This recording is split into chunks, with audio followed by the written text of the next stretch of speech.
একঘেয়ে ভেন্ডির তরকারি বা ভাজা খেতে ভালো না লাগলে 1 চামচ বেসন দিয়ে ভেন্ডির রেসিপি এইভাবে একবার বানিয়ে দেখুন। ভাত, রুটি, পরোটা সব কিছুর সাথেই খেতে দুর্দান্ত লাগবে। এই রেসিপির জন্য এখানে 500 গ্রাম ভেন্ডি নিয়েছি। ভালো করে ধুয়ে জলটাকে খুব ভালো করে মুছে নিয়েছি। তারপর ভেন্ডির দুদিকের অংশ ছুরি দিয়ে কেটে বাদ দিয়ে দিচ্ছি। আর এইভাবে ধরলেই দেখা যাবে যদি কোনো পোকা থাকে তাহলে কিন্তু বোঝা যাবে, তো সেই ভেন্ডিটা বাদ দিয়ে দিতে হবে অবশ্যই। আর এইভাবেই আমি সব ভেন্ডিগুলোকে কেটে নিচ্ছি। আর এই রেসিপির জন্য কিন্তু অবশ্যই কচি ভেন্ডি লাগবে। এখন একটা মশলা তৈরি করে নিচ্ছি। একটা মিক্সির জারেতে 3 টেবিল চামচ পোস্ত, 2 টেবিল চামচ সাদা সর্ষে আর 5-6টা মতো কাজু দিয়ে দিলাম। প্রথমে শুকনো ঘুরিয়ে নিলাম সমস্ত মশলা। তারপর এর মধ্যে দিয়ে দিচ্ছি 5-6টা কাঁচা লঙ্কা, পরিমাণ মতো লবণ আর অল্প জল দিয়ে সমস্ত মশলার মিহি পেস্ট তৈরি করে নেব। মশলার পেস্টটা তৈরি করে নিয়েছি। এবারে রেসিপিটা শুরু করব। তার জন্য কাটা ভেন্ডির মধ্যে পরিমাণ মতো লবণ, 1/2 চামচ হলুদ গুঁড়ো আর 1/2 চামচেরও একটু কম দিলাম লাল লঙ্কার গুঁড়ো আর 1 চামচ বেসন দিলাম। সামান্য একটু জল দিয়ে সমস্ত মশলা আর বেসন ভেন্ডির গায়ে মাখিয়ে নিচ্ছি। বেসন কিন্তু খুব বেশি পরিমাণে দেওয়ার দরকার নেই। ওই 1 চামচ মতো বেসন 500 গ্রাম ভেন্ডিতে দিলেই যথেষ্ট। ভালোভাবে মাখিয়ে নিয়ে 5 মিনিট রেখে দিয়েছিলাম। তারপরে কড়াইয়ে সর্ষের তেল গরম করে ভেন্ডিগুলো দিয়ে বেশ লালচে করে ভেজে নেব। অনেকের কাছেই প্রশ্ন থাকতে পারে যে বেসনটা কেন দিলাম। বেসনটা দিলাম এই কারণেই যাতে ভেন্ডি ভাজার পরে বেশ মুচমুচে থাকে, তো সেই কারণেই কিন্তু বেসন দিয়ে ভাজা।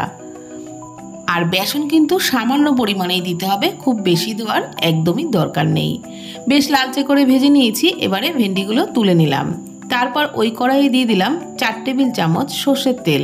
তার মধ্যে 1/2 চামচ কালো জিরে আর 1/2 চামচ করে হলুদ গুঁড়ো আর কাশ্মীরি লাল লঙ্কার গুঁড়ো দিয়ে একটু নাড়াচাড়া করে নিলাম।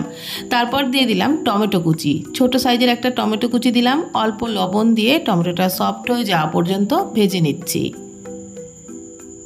5 মিনিট মতন ভেজে নিয়েছি। টমেটোটা একদম গলে গেছে।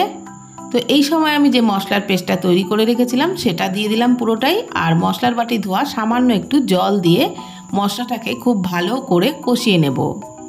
আচ্ছা, এখানেও আরেকটি কথা আছে। অনেকেই হয়তো ভাববেন যে মশলা বেশি কষালে তেতো হয়ে যায়, কিন্তু মশলা যদি রান্নার 10-15 মিনিট আগে বেটে রাখা হয় তাহলে কিন্তু মশলা একদমই তেতো লাগে না। এভাবে একবার বানিয়ে দেখবেন। 1/2 চামচ মতো চিনি দিলাম আর ভেজে রাখা ভেন্ডিগুলো দিয়েও মশলার সাথে ভালো করে ভেজে নিচ্ছি। এইভাবে ভেজে রাখা ভেন্ডি দিয়ে মশলার সাথে ওই 2 মিনিট মতো নাড়াচাড়া করে নেব, তাহলে মশলা ভেন্ডির মধ্যেও কিন্তু ভালোভাবে ঢুকে যাবে।